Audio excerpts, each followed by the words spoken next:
Me oleme Tartus Veski tänava alguses, siin asub mandlikohvik ja sel mandlikohvikul on üks väga eriline aed. See kannab nime Salaaed. Tulge, lähme avastama. Kusjuures sel suvel pälvis Salaaed ka Eesti kauni kodutiitli.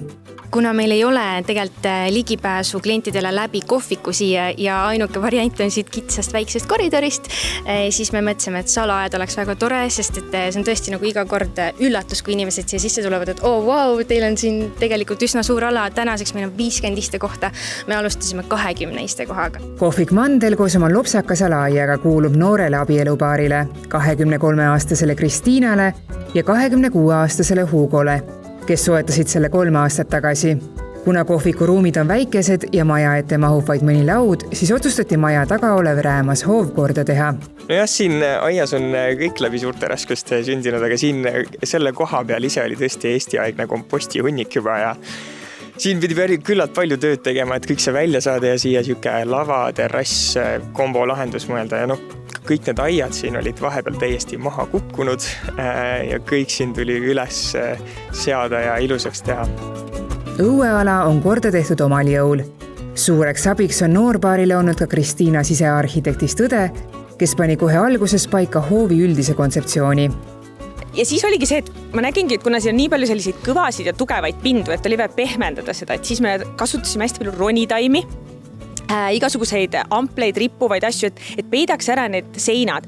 Samamoodi selline tume värv seintel, igal pool, et need nagu kaovad sinna taimede taha ära, annavad taimedele jälle hästi head sellist nagu tausta, et taimed tungivad esile ja see tegelikult ei saagi aru, et see on mingi kuurisein või mingi lagunenud garaaži külg. No selles salaaias mängivad hästi suurt rolli amplid ja need on tõesti sellised suured, lopsakad ja värvilised. Tegelikult oli see, et kuna meil oli vaja värvi ja kogu aeg midagi õitsvat, siis suvelill on see, mis annab seda kogu aeg värvi. Ja amplid on üks hea viis, kuidas saada hästi palju lilli korraga ühte kohta. Ja tegelikult me oleme ka kuhjanud neid ampleid nagu üksteise kõrvale siia, et see lillemass oleks hästi suur. Aga ma vaatan, et sa oled tegelikult ka hästi läbi mõelnud selle, et siin on nagu kõik hästi palju laudu, aga samas ikkagi tundub, et on selliseid privaatseid nurki. Ja me olemegi taimedega proovinud tegelikult natukene eraldada ja sopistada, sest inimesed tegelikult tahavad istuda privaatselt ja jutustada ja ei taha istuda külg külje kõrval. Et seda me oleme küll jälginud ja et kõik saaks kuidagi oma sopis olla, et sa tunneks ennast turvaliselt, mugavalt sõbrannaga jutustades ja ma arvan, et see on päris hästi õnnestunud. Salaaia lopsaka lõieilul hoiab igapäevaselt silma peal Elana, kes kolis aastaid tagasi Rootsist Eestisse. Sina teed seda hästi vabatahtlikuna?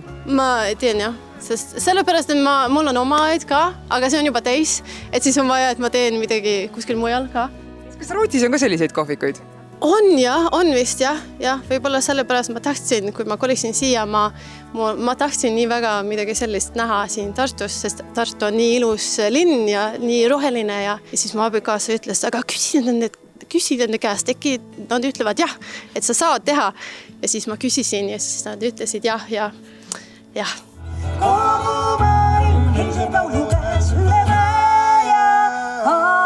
Me oleme otsustanud, et me teeme tasuta kontserte selleks, et just Tartule tagasi anda seda, mida nemad meile on andnud ja nendele kogukonna inimestele, kes meid nii ustavalt külastavad. Ja meil on täitsa nagu oma püsikliendid, kes on meie fännid ka, Silver Sepp, Jalmar Vabarna, Eva Villu Talsi ja me anname ka tegelikult platvormi uutele noortele muusikutele, kes tahavad lihtsalt ennast võib-olla natuke tutvustada rahvale. Siis on siin ja kui tahad korda, kas või 100 000 korda. Me tegelikult teadsime kohe, et lastele peab mingi koht olema, aga siin aias nagu väga palju ruumi ei olnud ja siis me leidsime, et seal on üks tore nurk liivakasti jaoks ja oleme sinna mänguasjad pand ja tegelikult vanemad väga naudivad seda, et nad saavad tulla, neil on rahulik, nad ei pea muretsema, et laps kohvikus pahandust teeb, vaid saab rahulikult seal liivakastis mängida.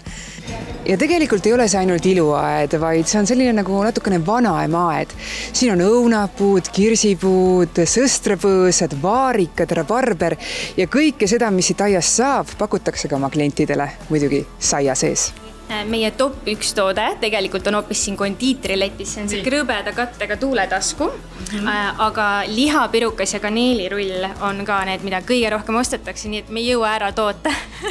Palju kaneelisaiu päevast teete? Hea küsimus, kuskil 70–100 ringis ikka müüme ära. ajal, mil paljud söögikohad uksi sulgevad, tuleb olla nutikas ja pakkuda klientidele seda, mida nad väga mujalt ei saa. Selgitavad noored ettevõtjad ja lisavad, et lisaks mõnusale keskkonnale on nad tartlaste südamed võitnud ka oma isuäratavate saiade ja maitsvate kookidega. Ja tõesti, see, mis me siin toodame, on tõesti orgaaniline, hea ja seda inimesed lihtsalt panevad tähele.